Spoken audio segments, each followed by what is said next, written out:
Hi everyone! Magandang araw. Today is Tuesday, July 15 and kuha ito kaninang 6 o'clock ng umaga.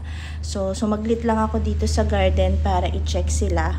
Yung 9 AM naman is bumalik ako at ganito yung panahon ngayon. At hirap din talaga akong mag-vlog this day kasi hindi maiiwasan yung ingay na maririnig ninyo mula dito sa mixer dahil merong ginagawa dito sa tapat namin. Ito yung i-vlog ko for today, si Var Indo Opalina. Ayan siya oh.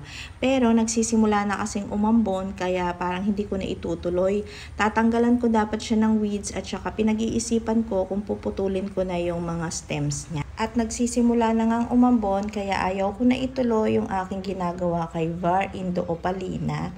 Pakita ko na lamang sa inyo kung paano yung mga succulents ko tuwing umuulan. Hindi ko sila tinatanggal sa pwesto nila. Makikita ninyo na dyan lang sila, walang alisan.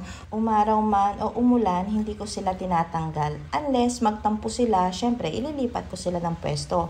Pero kapag kaya naman nila at na-observe ko na mas gumaganda sila, hindi ko sila tinatanggal. O tignan nyo tong si Murasaki, o pinapaulanan ko na rin. Tuwang-tuwa ako dito sa area na to, yung palibot na yan. Ayan si Ghost, nakikita ninyo, nauulanan siya. Ayan si Orange Lover, so natutuwa ako sa kanya. And kay Aaron Pay, diba, ang titibay nila talaga sa rain or shine. And syempre, itong bago ko si Azulita, nagpapakitang gilas din siya. At dito naman sa side na to, makikita ninyo na lumakas na yung ulan, kaya basang-basa na dito si Ganzo, si Purple Haze, si Moonbeam, si Chloe, si Imbricata, si Laura. Ayan yung mga nakikita akong palibot ha. Yung propa ko ng Darlie, ayun nasa likod. So, ayan sila dyan. Nandyan din si RZ, si Marpin, si Darlie Sunshine. May cheesecake pa nga ako nakikita. At yung bagong repat ko na Tito Buns.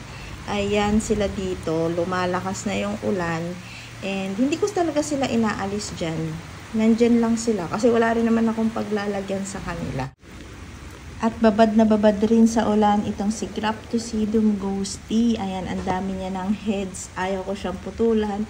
Ayaw ko siyang ipropa. So, gusto kong makita siya na super lush tsaka trailing.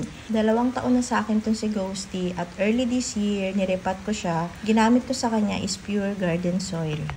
Tumila na ang ulan, kaya naman fresh na fresh sila from the rain. Wala na ako maipapakita sa inyo at ilang araw ng puro ulan, wala na ako magawa sa garden.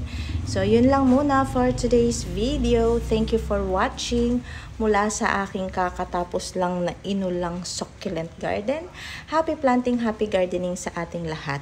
Until next time, bye!